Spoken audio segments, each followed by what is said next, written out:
नमस्कार, द ऑटरिंग के YouTube channel के स्पोर्ट्स सेक्शन में आपका स्वागत है। आज हम ऐसे 3 चीज़ों पर ध्यान देंगे जो WTC फाइनल्स के कंक्लूजन के बाद सामने आई, अगर हम भारतीय दृष्टिकोण की नज़र से देखें, और आगे चलकर क्या कंसर्न्स रहेगी जब इंडिया इंग्लैंड के खिलाफ 5 मैचों की श्रृंखला से में भिड़ेगी। जिस तरह से अटकलें लगाई जा रही थी कि WTC फाइनल में न्यूजीलैंड के पक्ष में ज़्यादा झुका हुआ है, बिल्कुल वैसा ही हुआ और न्यूजीलैंड ने भारत को 8 विकेटों से हराकर अपना पहला ICC टूर्नामेंट जीता। लेकिन अब बात आती है उन 5 टेस्ट मैचों की जो भारत को इंग्लैंड के खिलाफ खेलनी है। WTC फाइनल के बाद कुछ खामियां हमने देखने को मिली जिसमें अगर ध्यान नहीं दिया गया तो परेशानी का सबक बन सकता है, और शायद जो हमारा एम है इंग्लैंड को उसी के घर पर एक बार फिर से हराने का, वो नहीं हो पाए। तो आइए देखते हैं ऐसे 3 कंसर्न्स के बारे में। ओपनिंग साझेदारी, इंडिया की ओपनिंग जोड़ी कंसिस्टेंट नहीं हो पा रही है। वो स्टार्ट तो दे दी है पर उससे लंबे साझेदारी में कन्वर्ट नहीं कर पा रही है, और इसका मुख्य कारण ये है कि किसी की जगह इस टीम में फिक्स नहीं है, जिससे होता क्या है, प्लेयर इनसिक्योर हो जाता है। उसे डर लगने लगता है कि अगर वो एक मैच भी परफॉर्म नहीं कर पाया तो उसे ड्रॉप कर दिया जाएगा, इसलिए वो खुल के परफॉर्म नहीं कर पाता है जितना उसकी परफॉर्मेंस करने की क्षमता है। इंडिया के पास अभी ऐसे 4 ओपनर्स हैं जो इंडियन टीम में अपनी जगह बनाने में तत्पर है। वो है रोहित शर्मा, मयंक अग्रवाल, शुभमन गिल और पृथ्वी शॉ। अभी मौजूदा वक्त में रोहित शर्मा और शुभमन गिल की जोड़ी ओपनिंग कर रही है पिछले 7 टेस्ट मैचों से, और इनको ही बेस्ट ओपनिंग जोड़ी माना जा रहा है।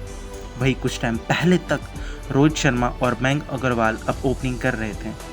उन्होंने होम सीरीज़ में बांग्लादेश साउथ अफ्रीका के खिलाफ एक बेहद ताबड़तोड़ परफॉर्मेंस दी थी, जहां इन दोनों बल्लेबाजों ने शतकों और दोहरे शतकों की लड़ी लगा दी थी। पर मयंक अग्रवाल के ऑस्ट्रेलिया दौरे में 2 इनिंग्स की फेलियर के बाद उन्हें बैठा दिया गया और शुभमन गिल को उन्हें उनकी जगह पे मौका दिया गया, और शुभमन गिल चले भी, लेकिन इंग्लैंड सीरीज़ और WTC फाइनल के फीके परफॉर्मेंस की वजह से अब फिर से इंडियन टीम किसी और ओपनर्स को भी खिला के देखना चाहती है। दिक्कत यही आती है कि जब आप किसी को 1-2 परफॉर्मेंस के बाद जज करने लगेंगे तो जाहिर तौर पर वो प्लेयर कंसिस्टेंट परफॉर्मेंस नहीं कर पाएगा।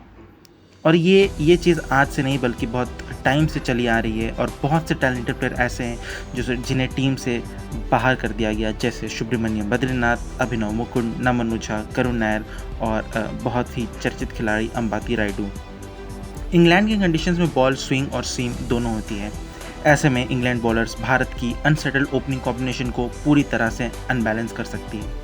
भारत को ज़रूरत है कि वो एक प्लान के साथ उतरे और ज़्यादा से ज़्यादा एक प्लेयर को मौका दे ताकि वो अपनी पूरी क्षमता से परफॉर्म कर सके। इंडिया की मिडिल ऑर्डर की बात करें तो वो भी पिछले कुछ समय से स्ट्रगल करती हुई दिखाई दे रही है। होम कंडीशंस में तो खैर कोई एक प्लेयर खड़ा हो भी जाता है, पर ओवरसीज कंडीशन में ऐसा नहीं चलेगा, क्योंकि फिर अपोजिशन टीम की भी बैटिंग अपने होम कंडीशन में स्ट्रांग होती है, जो कि भारतीय टीम से ज़्यादा रन बना सकती है। विराट कोहली की पिछले साल एक भी इंटरनेशनल शतक नहीं आई अक्रॉस द फॉर्मेट्स, और अभी भी 6 महीने हो गए हैं 2021 को, और उनके अगले शतक का इंतज़ार है। तो विराट का चलना बहुत इंपॉर्टेंट फैक्टर बन जाता है इंग्लैंड सीरीज़ में। अगर वो नहीं चले तो खासा तौर पे हमें दिक्कतों का सामना करना पड़ सकता है। वही चेतेश्वर पुजारा और रहाणे विराट को मजबूती प्रदान करते हैं, और ये तीनों इस बैटिंग लाइनअप की रीढ़ की हड्डी बनते हैं। पुजारा और रहाणे ने हालांकि रन्स भी बनाए, शतक भी लगाए। रहाणे ने तो शतक भी लगाया ऑस्ट्रेलिया के खिलाफ, पर दोनों ही इनकंसिस्टेंट रहे और स्टार्ट को एक लंबी पारी में कन्वर्ट नहीं कर पाए। पुजारा, जो कि जाने जाते हैं अपनी लंबी इनिंग्स के लिए, स्ट्रगल करते दिखाई पड़े, और उनके डिफेंस को इंग्लैंड के स्पिनर्स ने अभी होम सीरीज़ में क्वेश्चन भी किया। और अब हालात ऐसी आ रही हैं कि अब पुजारा के स्थान खतरे में दिखाई पड़ रहा है। कुछ ऐसा ही अजिंक्य रहाणे के साथ, जो कि 40-50 रनों के बाद उस इनिंग्स को लंबी कन्वर्ट नहीं कर पा रहे।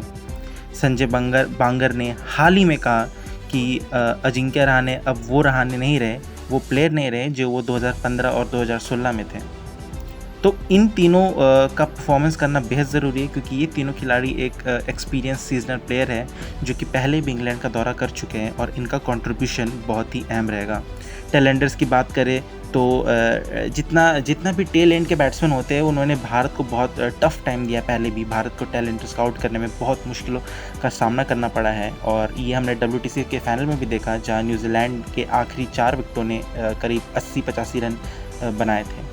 इंग्लैंड, न्यूजीलैंड, ऑस्ट्रेलिया की टेल बहुत अच्छी बैटिंग करती हैं। पिछले इंग्लैंड टूर में भी सैम करन ने भारत के मुंह से देखा जाए तो जीत छीन ली थी, जहां उन्होंने 63 बॉल पे 65 रन बनाए थे, और वो मैच इंडिया 31 रनों से हार गया था। कटली एम्ब्रोज ने हाल ही में अपने यूट्यूब चैनल में कहा था कि अगर आप एक अच्छे बॉलर हैं तो आपको 1 से 2 ओवर में ही अंदाज़ा लग जाना चाहिए कि टैलेंटेड बैट्समैन की क्या कमज़ोरी है, और वहीं पे उसे खिलाते रहें। अगर आपको ये समझने में 4 से 5 ओवरों का वक्त लगता है तो फिर वो टैलेंटेड बैट्समैन 4 से 5 ओवर में 20 से 30 रन बना देगा, जो कि बाद में अहम हो जाता है। तो टैलेंडर को कैसे आउट करें, ये भी एक चुनौती होगी भारत के पास। तो ये थे कुछ 3 कंसर्न्स, 3 चुनौती जो भारत को फेस करनी पड़ सकती है इंग्लैंड दौरे में। आपको क्या लगता है, और क्या कंसर्न्स और चैलेंजेस होंगे? कमेंट सेक्शन में ज़रूर डालें।